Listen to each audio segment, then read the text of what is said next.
Well, thank you all so much for staying. My name is Daniel Ciba. I'm the Director of Education.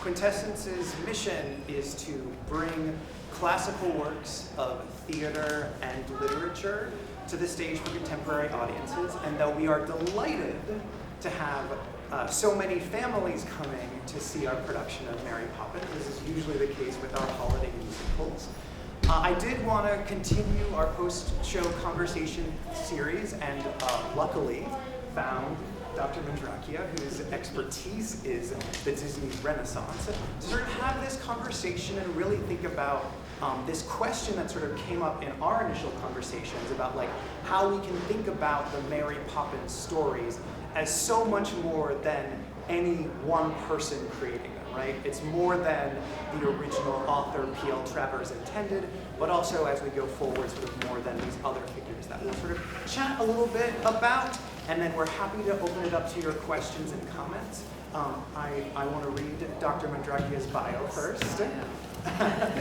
Dr. Christen Mandracchia earned a PhD in Theater and Performance Studies at the University of Maryland, where she studied the impact of theater practitioners on the period known as the Disney Renaissance. She is a senior lecturer in theater history at the University of the Arts and has taught production and design at Penn State, Abington, and Delaware County Community College. She has been published in Studies in Musical Theater and in the anthology Performance and the Disney Theme Park Experience, The Tourist as Actor. So please invite me in welcoming Dr. Mandracchia to talk.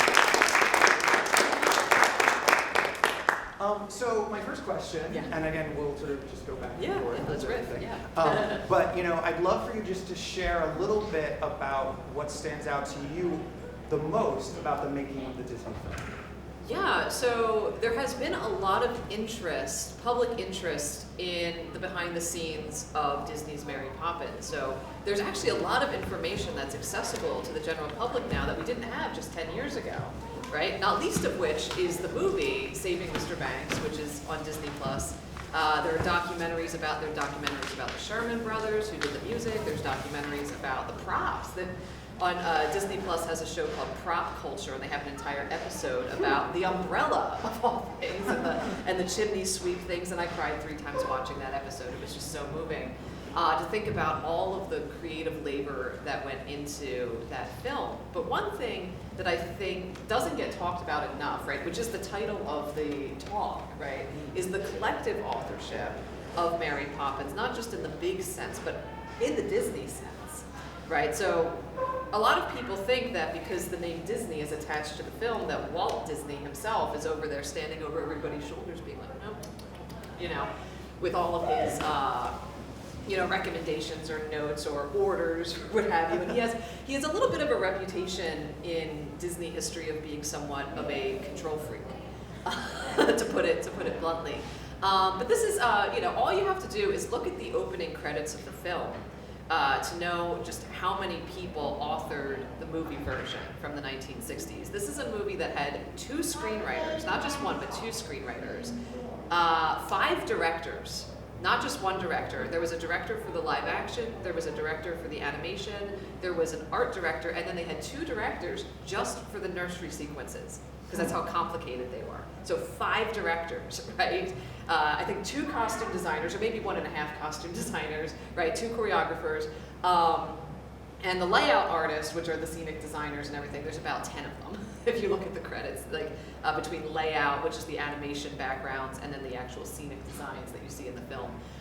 So you cannot attribute this movie to just one person. And Walt's job in all of this is to go around to the 5 directors and sit in on their meetings and make sure that the overall big picture has a consistent and coherent dramaturgical thread, right? To make sure that everything comes together in this one piece, this harmonious piece of art, right? So he's the person who has to coordinate a lot of different individual creative voices and make sure that they're all on the same page about what the theme is, what is the color scheme, what is this, what is that, what is the plot, what is the lesson, and make sure that all of that gets, he can't be a control freak. When something is that big and when you have a situation where there's hundreds of artists that are working on this, in about, I mean, like the way that the Disney studio was organized, keeping in mind that it was originally organized for animation, right, which is an inherently collaborative art form. Well, and Mary Poppins it wasn't the first live action. Oh no, they've been doing together. those forever. Yeah, but it, and it wasn't even the first one to combine animation and live action together. They had been doing that from the very beginning. They were very innovative from the very start. But Mary Poppins was made in what we Disney historians might call the Silver Age of Disney. So the golden age we might think of as everything from like 1923 to 1959.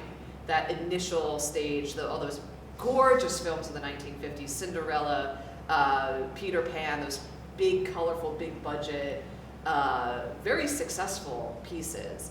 But Sleeping Beauty came out in 1959 or the late 50s, and it flopped.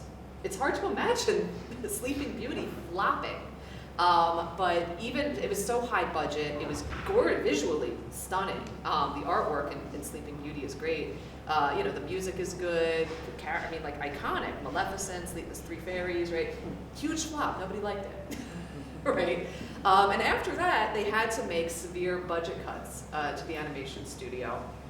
And you'll notice, you look at the animated films from the 60s, like Sword in the Stone, 101 Dalmatians, The Jungle Book, they do not look as good as those movies from the 50s, like Peter Pan and Cinderella. And even the ones from the 40s, even the ones that were made during the war, like Pinocchio, even look better than the ones in the 60s because of those budget cuts. So one of the screenwriters for Mary Poppins, Don DeGrady, who's played by Brad Whitford in the Saving Mr. Banks movie, that's who I'm talking about. He was an actor, he's kind of like embodies that change, that shift, because he was working in animation, he was a layout artist, he was in the storyboard meetings, he was doing all of that very collaborative stuff. I mean, animated films, they have about 10 people write the script. In these storyboard meetings, they plan everything out visually. Now all these films do storyboarding. Disney Studio invented that, right? For animation, because it makes sense for animation, but they said, oh wow, this is actually a really good way to organize the visual story of a film. Let's all do this. Let's do this for everything. So what they do, and this is where the collaborative authorship comes in, because the system was replicated for Mary Poppins, right, for the live action films. And then you actually had people who were part of the animation process bring that way of doing things to a movie like this. Well, and they certainly needed that, right? Oh, Because yeah. if you think about every single stunt that they had with the animation, right? Yeah. Is you would have the directors with the live action, with the live actors having to be like, okay, how do we make the staircase that they walk up? Right, and then they have to be like, oh, you have to look at this because we're going to put a bird here, Right, how do you ride the carousel horses? So Right. all of those things have to be planned out, and the people who are frantically working with the animation Right. have to already know what the actors are going to look like. Right, they have to watch, they would then watch the live action version and then they would animate it in there. And that was something that Disney, they were very, like I said, this was not the first Disney movie to do this. They had been doing this since the 20s. They did an Alice in Wonderland, before they did Alice in Wonderland of the 50s. Oh, they did that's Alice in right. Wonderland of the 20s or 30s. Don't quote me on which decade that was, but it was in black and white. It was very, very old. And they had a live actress, like a little girl, and she would go through the looking glass and interact with all these animated characters. So Disney was, and I don't recall if that was the very first cartoon ever to do that, but it was the first one at Disney. And it was, decades before this. So yeah, so the animators, they're very much used to looking at the live action film and being able to fill all of that in with their multi-plane camera and everything else. It's just so innovative. So innovative. And again, we also know predominantly from the film, the Saving Mr. Banks film, right? That there was some challenges that Disney felt with P.L. Travers, right? Sort of the communications, and she actually didn't ever she didn't ever give permission for the rights until it was very. They had to late in earn the them. process. Yeah, they had to earn them. And it was very difficult because and here's the thing, because the Disney studio was created with this collaborative model in mind. It is the rules of collective creation. And when you're in a situation where 10 people are writing the script, what they would do, and this is in the movie Saving Mr. Banks, is they would record the sessions, right? You can see that. So the Disney archives in the studio in Burbank, they actually have hours and hours of every single creative meeting going back to the 30s, right? They actually have, because back in the movie, you see them using like the tape, right, to record. They started off recording those meetings on records, right, in the 40s. So and then the secretary would type up what the story department was saying, and then they would take that transcript, and then they would make the script. They would say, okay, this is the good idea. And they would have that recorded, and they would have that in the transcript, and then to be able to pull the ones that they thought were the strongest out of their creative. Because they would sit in those meetings, and they would fight with each other, and they would, and Walt would sit in on these meetings. He wasn't always in the room. But when he was, he would encourage the creative disagreements, right? And he would say, there was this one sequence in Fantasia with Chernabog, the devil, right? And they had to figure out all the ghosts and everything, and it just wasn't working at first. So Walt comes into the meeting, this is now the 1940s, and he's sitting in there and he goes, listen, if it's not working, just say it's not working. And someone would go, Walt, it's not working, right? And he'd say, okay, what's the solution? And that was his rule. That was his rule, was if you're gonna make a criticism, you have to make a solution. You have to propose a solution, right? So if you're going to tear another artist down, you have to have something to offer. Now, you can see where P.L. Travers, if you know anything about her, she was a very critical British lady. And she was literally a critic. Like, she would do reviews for things and everything, but a critic who watches a play and writes a review doesn't have to offer a creative solution. They can just offer an opinion. Right? So you can imagine how there would be a culture clash there, in that she gave a lot of criticism, and she wasn't very nice about it. And the surviving Sherman brothers and everything, like later on, they're like, oh yeah, no, she not only was she critical, she was mean, right? And in a creative and collective environment like Disney, it wasn't just the meanness. It was the fact that she was not offering constructive solutions to that. They'd say, okay, well, we hear your criticism, but what are you offering other than just make it exactly the way that I want it? Right. Because Disney rejected the idea of the singular genius or the singular author. Even Walt got challenged on multiple occasions. Not a lot of people know that, right? Because he was often the public face of the film, right? But you don't see the process. You don't read the transcript. I have read the transcripts. Like I have the privilege of reading those things in books that are now out of print, really, that I had to find on eBay. And I wasn't able to get into I just finished my dissertation this time last year, and I wasn't able to get into the archives in Burbank because of the pandemic. I had to write without any archives. But yeah, so you can see why there was that tension.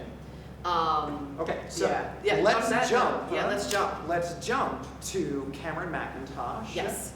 Making the decision. He had wanted to make this staged version of Mary Poppins for a while, and actually had to wait until P.L. Travers passed away in 1996 before he could even start that process. She would have dropped it. Right. The idea of a musical. Right. So one of the things that I've been so interested in, I've been watching this performance because we have had the wonderful opportunity to present this production to 730 K through 6th grade students are coming over the course of this run. And so I've been watching it multiple times, and I'm always so fascinated. Julian Fellows wrote the book, which is what we call the script. So he's the creator of Downton Abbey, and has also written novels and lots of other things.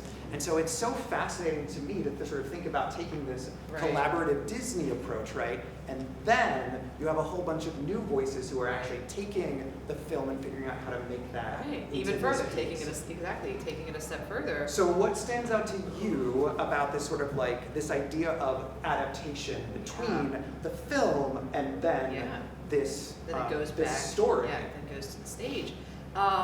So fun fact, this is like a little quick tidbit, is that Mary Poppins was almost the first Disney musical to go to Broadway. So in the late 1980s, well, in the 80s in general, you have new management. You have Michael Eisner and Jeffrey Katzenberg, who are now, and now we're in my dissertation territory, so I'm happy to talk about this. Michael Eisner was a former theater major himself, Not a lot of people know that about him. He's probably the wealthiest theater major to ever exist. But he valued theater, and he invested in theater, especially in the theme parks, right? He built new theater buildings, purpose-built theaters in the parks. Well, and what is a theme park other than sort of like an immersive this immersive thing? performance? Well, the original Imagineers didn't see it that way. They saw the purpose-built sit-down theaters as an obstacle because they wanted to keep people moving, right? But Eisner came in and he goes, no, we need more theater, right?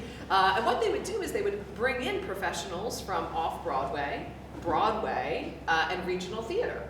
And that had never been done. Disney was very insular before that, before the Eisner era. They were very in-house, which is why they're pulling, like Don DeGrady from animation. Instead of bringing in a screenwriter, they're just like pulling someone from animation, from Mary Poppins, being like, you're the screenwriter now. And he's like, okay, right? But they were bringing in outsiders.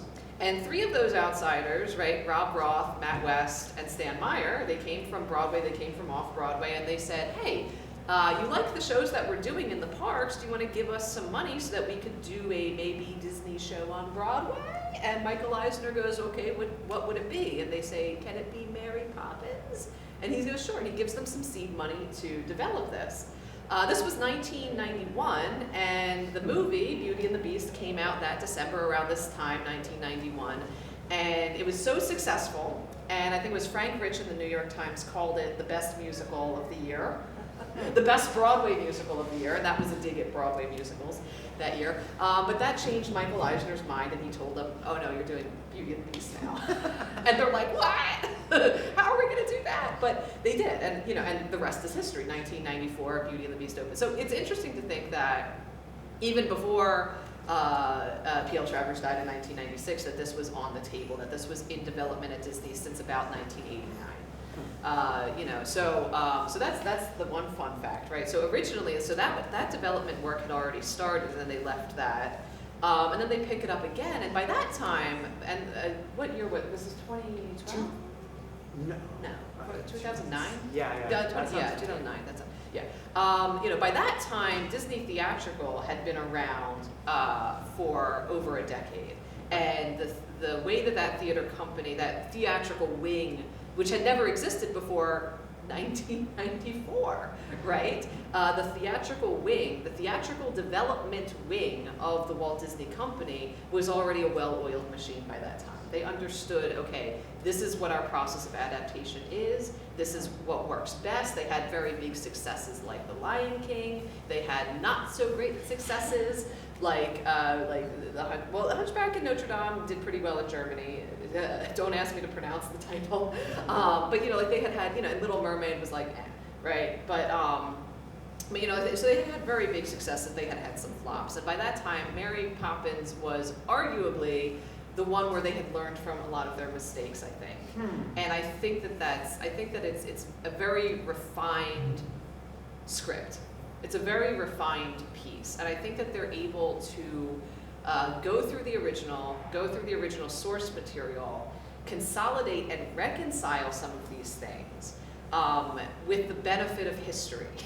Right. the privilege of history, right, of being able to look back and being able to analyze and understanding story structure, understanding theme. I think that they really leaned in a little bit more to the theme of the original source material and the film. Well, and it's so interesting to think about sort of the ways that taking the Disney songs out of the context from the Disney film and finding something from the book, right? So we have two examples of this, right? One is Mrs. Corey's Shop, which is where supercalifragilisticexpialidocious sort of gets reintegrated. And the other really interesting thing is sort of the Mrs. Brill and Robertson I sort of being the way into the spoonful of sugar, right? Having that sort of set up, which again takes it out of the Disney film context, but again is really going back to these characters that aren't in the film that were such an interesting and integral part of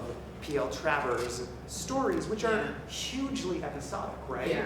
It's not the arc of here is a single family going through a single sort of conflict that gets resolved by the end, right? It is like, we are now in Mrs. Corey's shop, and we are now, having tea with Uncle Albert on the ceiling, Right. and we are now sort of all of these Exactly, different things, yeah. right? And so what does that mean to take something that is this, all of Right. these episodes, and still string it along? Which is why you get the guy from Downton Abbey to do your script, because somebody who understands episodes. Oh. Right? Somebody who yeah, understands that within each episode, and you see this in the stage musical, right?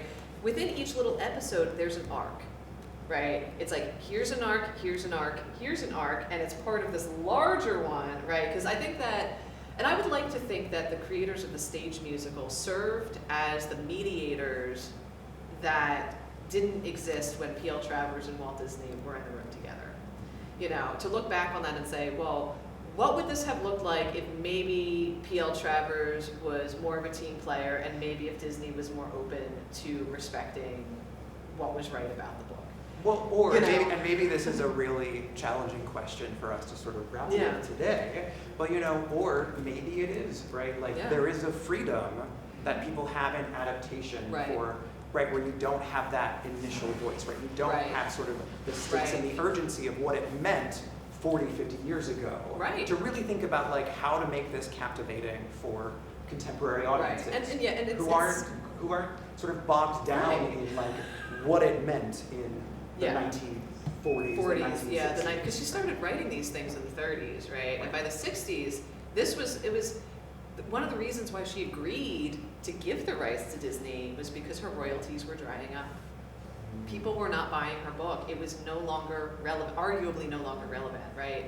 This film, despite her disagreements with the company and despite her distaste at the saccharine, nonsensical musical theater of the especially the portrayal of Julie and portrayal of Mary Poppins. She's like, she's too nice, right? And I think that, and we love to talk about how Mr. Banks is her father and Disney's father, but I want to think that Mr. Banks is kind of her too.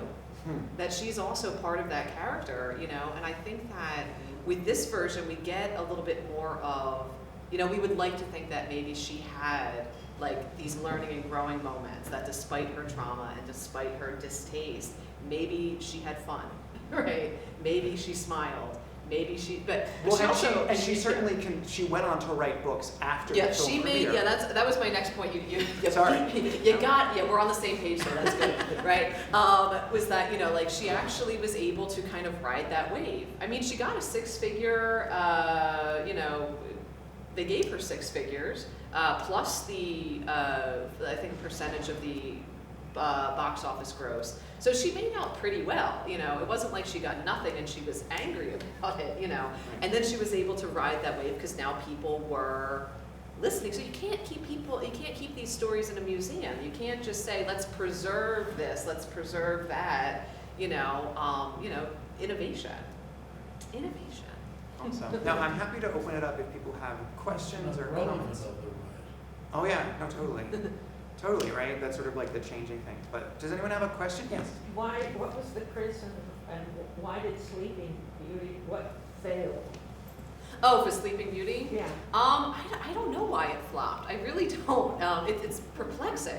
Was From it what I Who's the understand, frog? wait, what? from what I understand, the response wasn't terrible, it was more mediocre, but the budget for the film was just so high because Disney wanted it to be animated in a tapestry style, like Yeah. the medieval tapestries, that if you looked at the actual number of like money lost, it was just It was catastrophic. Yeah. But also, was it a fact of the cultural change of the people who were the audience?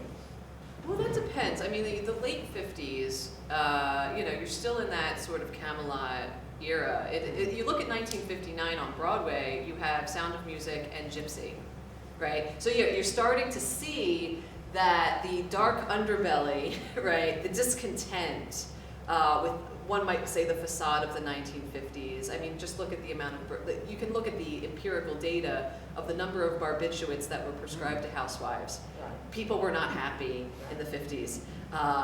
Some people were and some people really weren't. But I don't think that, I think that,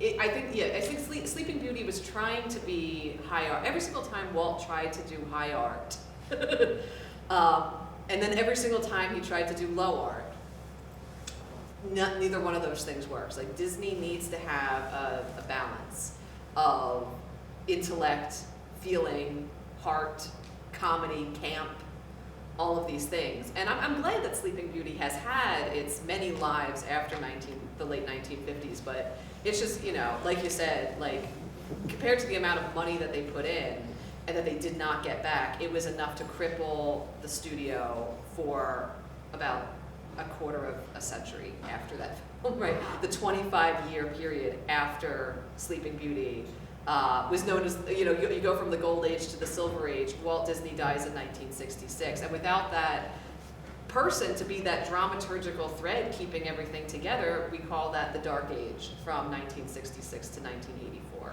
right? So that's how much of a flop Sleeping Beauty was. Oh no, that's interesting. I mean, Yeah. is that argument sort of elsewhere, right? So the dramaturg for a theatrical production, right, is often the person in the room who, you know, might be going out and doing research, but is really there to sort of help have conversations as the director is making choices, as the designers are making choices, even sort of watching the actors, and again, wouldn't directly, most times won't like talk to the actors about what's going on, but will have conversations with the director. Right. Is that argument sort of Disney as dramaturg Yeah, there was, existent? there's this wonderful documentary that came out in 2009 called Waking Sleeping Beauty, which is about the Disney Renaissance, but it is, like, the reason it's called Waking Sleeping Beauty was, like, that was, like, the last time that they tried to do a big budget, musical, animated film with that level of care and that level of nuance and that level of quality, because they just couldn't after that. But in terms of the dramaturgy, I would say that I'm the first historian to emphasize dramaturgy. I'm also the first historian to call Michael Eisner a dramaturgical CEO.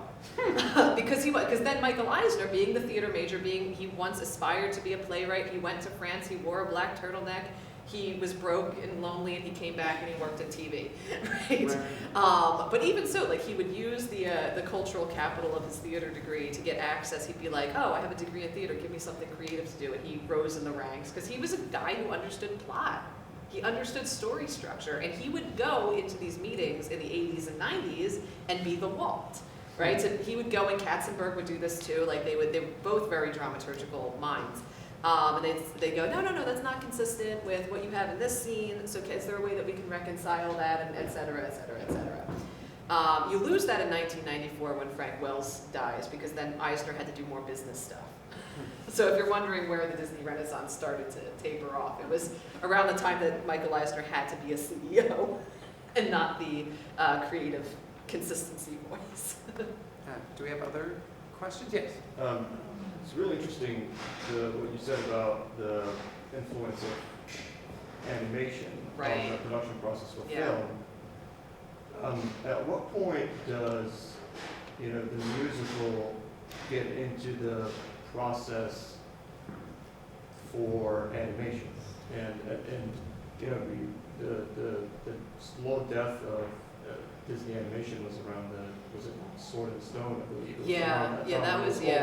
Was almost shut down. Yeah. And so what saved it was essentially the musical form. The musical form, absolutely. And The Little Mermaid was the beginning of that. So how did that start? Was Eisner the beginning of that? And yeah, more or less. I say, whenever you're a historian and you look at a period shift, a lot of times it starts with a change in mindset. And what Eisner did bring, he loves, because again, he is a story guy.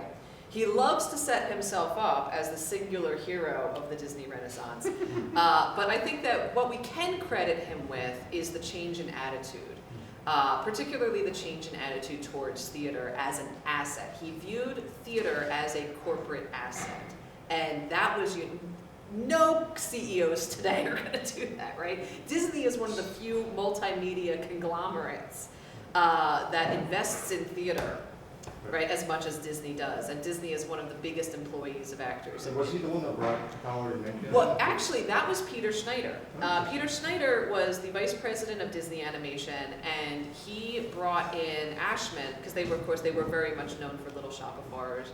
brought in David Geffen and Howard Ashman for Oliver and Company, actually, even before Little Mermaid. Ashman did lyrics for the opening number Once Upon a Time in New York City. But yeah, the musical theater form, right, because obviously Snow White is a musical, you know, Peter Pan is a musical, Alice in Wonderland is a musical, they're all musicals, right? But the musical theater form, you know, we look at what's going on Broadway at the same time as what's going on at Disney, and there's a lot of back and forth there. But the musical theater form hadn't really been defined yet. It was happening, and you had people like Rodgers and Hammerstein who were like, we invented the book musical, and it's like, no, you actually didn't. They had a very good PR team, you know, much like Eisner, much like Walt himself, right? You know, Shuffle Along, maybe arguably being the first, but then, you know, Showboat, and then Oklahoma, and then you have like, okay, well, what's the formula there? Okay, you have an I Want song, you have a tentpole number, you have you know, an opening act 2 number, you have an 11 o'clock number. Those were conversations that were happening in the 1970s, where musical theater creators would get together and they'd be like, okay, what is the anatomy of a musical? What is the structure? What is this? What works? What doesn't work? And can we play with this? Then you have people like Sondheim who were playing with this form and experimenting and seeing how far can we push the boundaries. And Ashman and Menken, they had taken one of these workshops in New York in the 70s when this is how they met, actually. They didn't know each other before that. And they're like, oh, yes, I Want song, 11 o'clock number, right? And they took that and they got Little Shop of Horrors out of that. And then they come to Disney and they say, yeah, you're going to need some structure, right? And that's when you get Little Mermaid. Now, there is another Disney scholar named Peter Koons who specifically writes about that, right? Who specifically writes about the structure being the thing that turns this around. I say yes and, right? It was the structure, it was the management, it was getting back to the rules of collective creation because that had gone away. Yeah, well, and again, if you sort of think about, that's maybe another sort of really helpful thing to think about in terms of the adaptation of Mary Poppins from film to stage musical, right? Is because the Sherman Brothers, they didn't have sort of Broadway musical. Not really. Yeah, they had mostly, I mean, like, you know, and I don't remember if both of them were in World War II or if just one of them was, well, at least one of them was in World War II, and then they come back and they do music. Right, but they're writing the initial Mary Poppins songs for the film within that existing system. Right, without having a workshop that says, okay, here's how you write a musical. Right, without having that sort of like knowledge of like what would work if it was live on stage. I mean, again, even just thinking about like costume changes and things like that, right? Which is what a live stage musical. I know, right? You need the formula. The labor of you get all that stuff transferring together, that, right? Yeah, but Peter Schneider, and I should talk a little bit more about him because he was a production manager from regional theater. So in the 70s and the 80s, he was doing regional theater, he was doing off-Broadway theater, and he was known, he had a very good reputation as being one of the best production managers in the country. In fact, I mean, Steppenwolf, when they first started, they modeled like some of their things after what he was doing at St. Nicholas in theater in Chicago, right? He finds his way to become vice president of Disney Animation because they were on the brink. Like Black Cauldron was the worst, biggest flop, right, that Disney had ever seen in the mid-'80s. And they said, we need somebody who knows how to organize artists. So they call up the president of California Arts Institute. They say, who do you have? Who can be our next Walt? He goes, well, I know this theater guy, Peter Schneider. He comes in. Then he brings in all the theater people. One of the first people he brought in was a stage manager. He says, oh, no, we got to organize some labor here. Let's bring in a stage manager, right? You know, and then he eventually, and I think it was 1998, he left animation and then became the president of Disney Theatrical. And I don't remember if he was in charge when Mary Poppins premiered, but he was in charge when that process started. But again, enough people within Disney Theatrical would have had the experience of Little Mermaid, Beauty and the Beast, and he was the guy who oversaw Little Mermaid, Beauty and the Beast, Aladdin, and now he was in charge of Disney Theatrical. So it was a much smoother transition at that point in the history of both of those organizations. Go ahead. So I'm hearing a lot about the technical, the nuts and bolts of what you're saying. But it also, as I hear these years that you were saying about, these different eras, so to speak, as part of the organization, or how was it done that they brought in the sociological changes that were happening in our country? Because they wouldn't have worked had they not recognized that.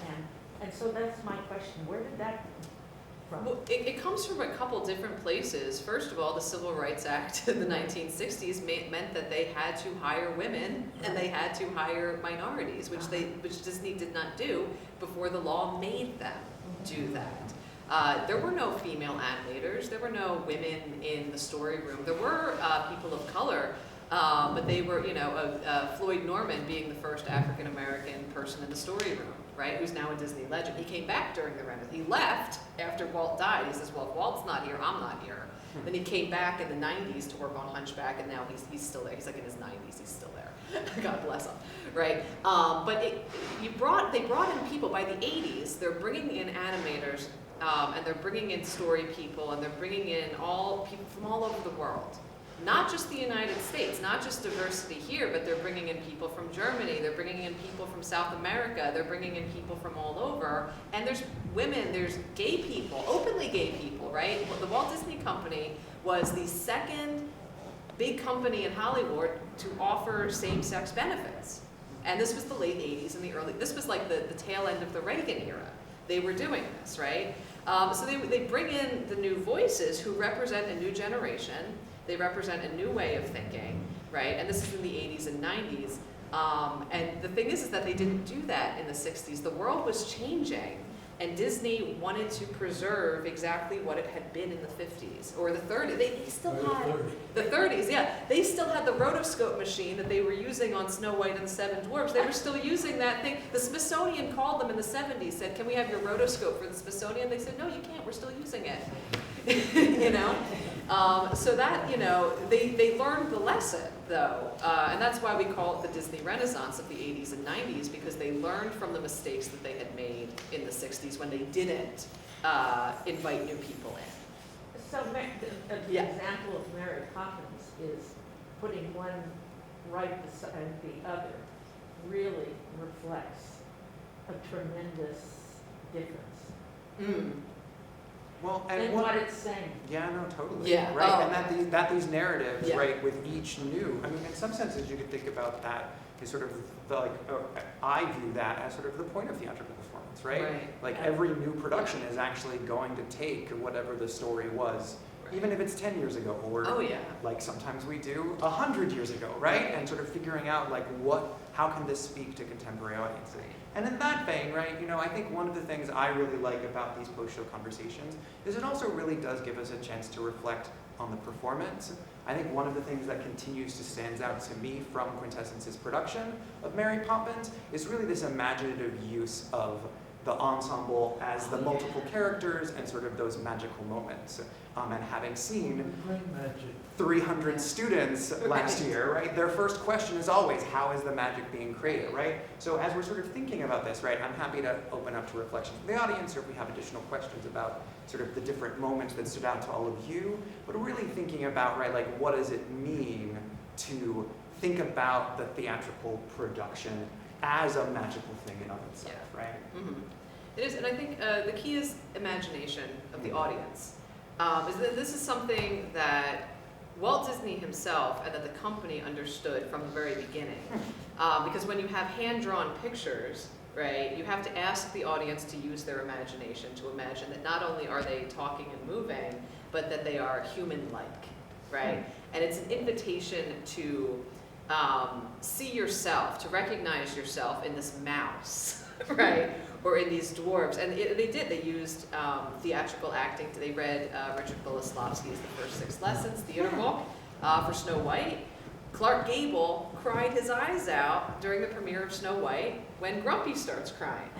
It's a hand-drawn picture. But this is the magic of Disney, right? The magic of Disney is in all of you. This is going to sound cliche, but it's up here, right? This is where the Disney magic is. It's in the audience's imagination.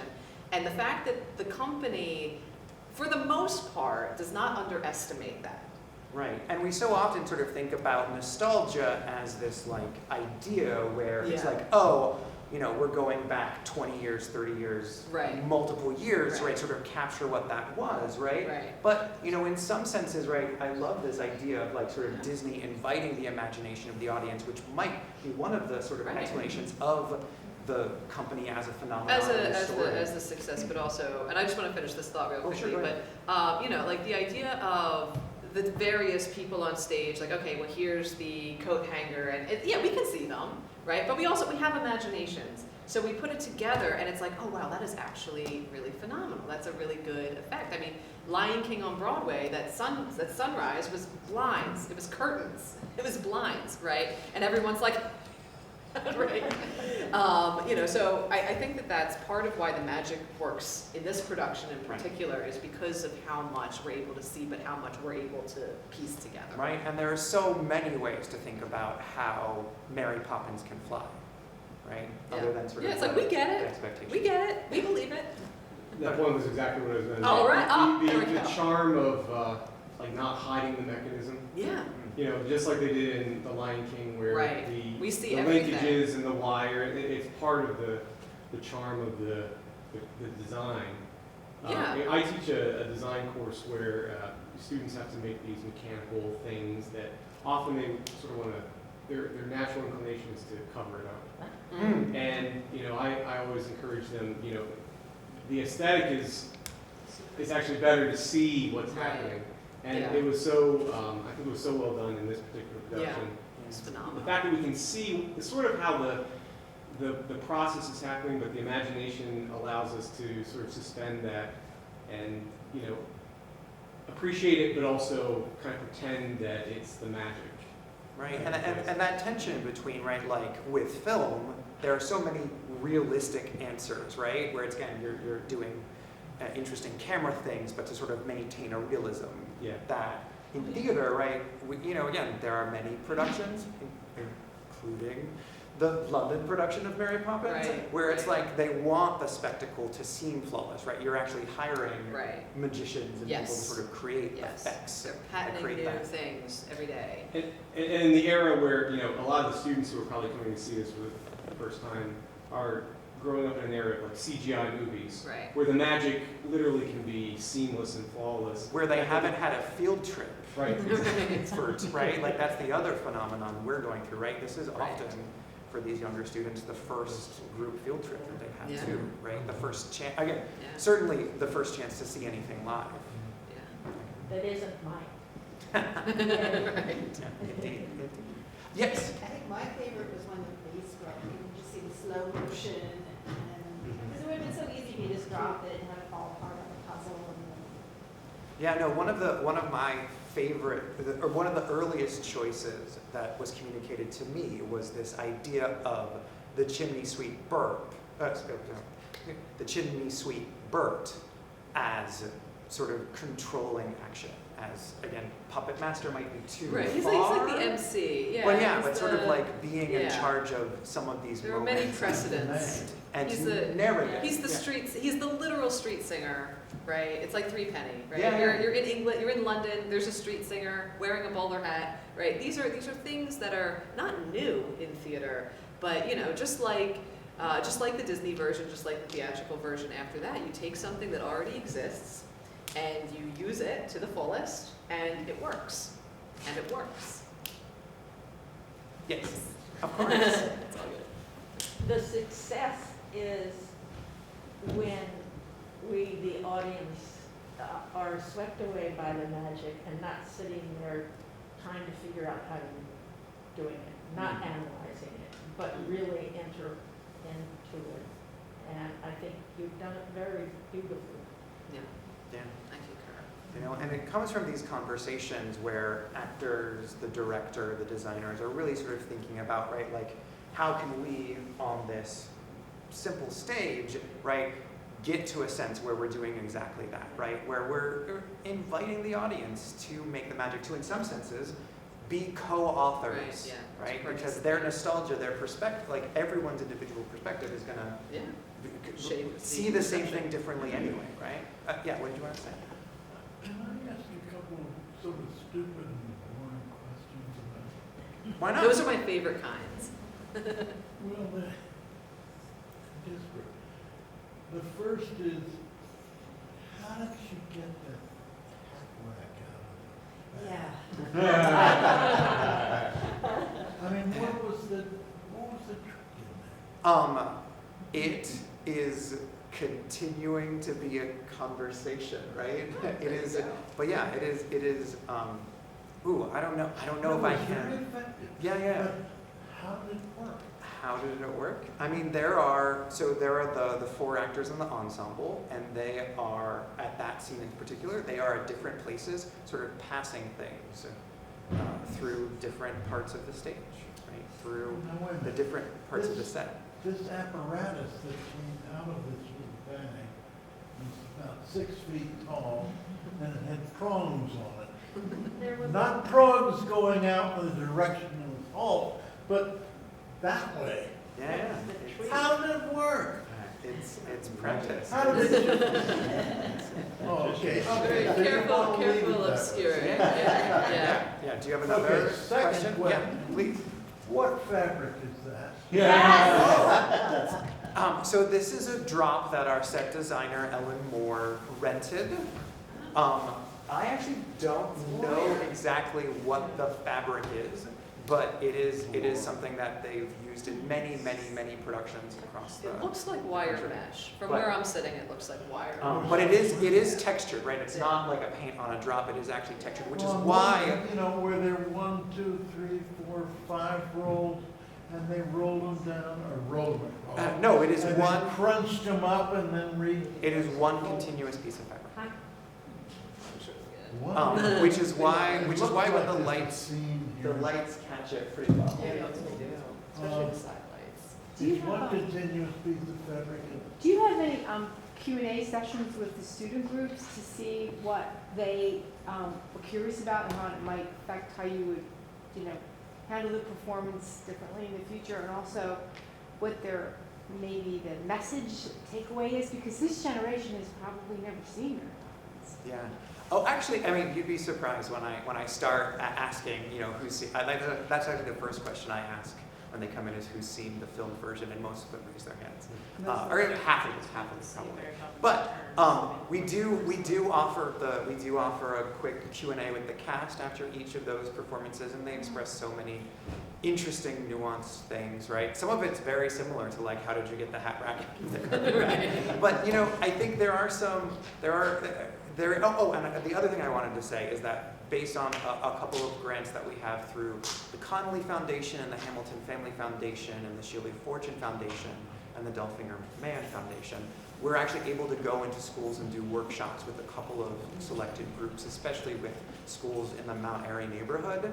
And those, we just played a game with a group of 3rd graders at the Charles Henry School, where, we could play it right now if you all want to, but we brought in Mary Poppins carpet bag, and there's a bunch of spoons in the bottom of it, and basically we go around, and every student gets to pull out and say, this is not a spoon, it's a dragon, this is not a spoon, it is a, and then we sort of all act it out together. So it's 100% sort of bringing the magic to the children, both in a school context and everything. Final question? What do you think of the keep booting out the CEO? Oh, thank God. Oh my God. We were all especially in the Disney scholar community. I think we let out a collective sigh of relief. I will say, historically speaking, I'll say this as a historian, is that Disney as a company has never fared well under these leaders who are strictly business. Its best leaders have been the ones who understand not just story structure, but process. The magic. They understand the magic, and I think that's, and usually the best team is when you have a business guy and a creative guy, or a woman, or whoever, That's true, because Walt had Roy. Exactly. Walt had Roy, Eisner had Wells, and then when Wells passed away, that was when things started to go. Yeah, that's when Eisner became the villain of the Disney Renaissance instead of the hero. So takeaway is, invest in the theater, invest in process, invest in creativity and collaboration, and you shall prosper. So please join me.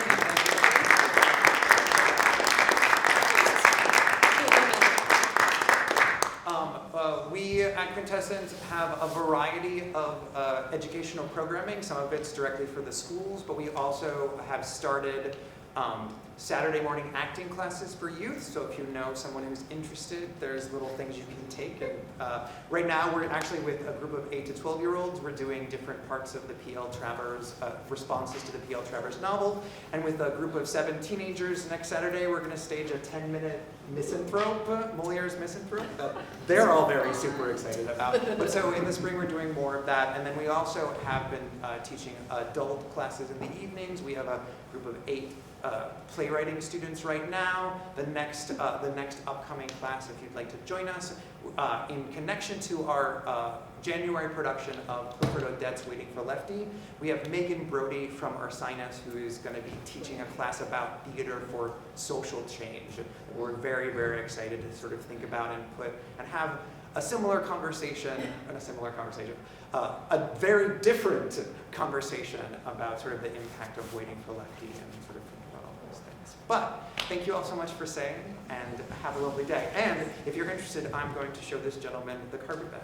If you're all interested in seeing it, come with me. Yeah.